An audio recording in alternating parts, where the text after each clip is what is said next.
ملتان میں تحریک صراط مستقیم و الغالبون یوتھ ونگ کے زیر اہتمام فلسطینی مسلمانوں سے یکجہتی و قبلہ اول کی آزادی کے لیے صدائے غزہ مارچ کا انعقاد کیا گیا۔ مارچ کا آغاز چنگی نمبر 14 سے ہوا جو حسین آگاہی اختتام پذیر ہوا۔ مارچ کی قیادت مفتی محمد عبدالعلیم جلالی و مفتی محمد جاوید جلالی اور دیگر علماء نے کی۔ مقررین نے شرکا سے خطاب کرتے ہوئے کہا، مسجد اقصی مسلمانوں کا قبلہ اول ہے۔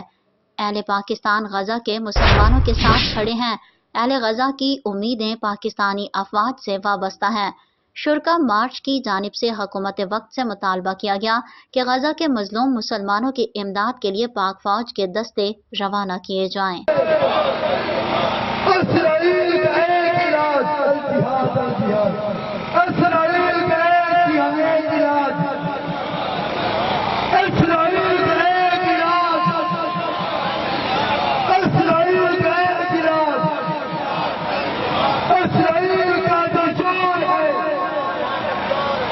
امریکہ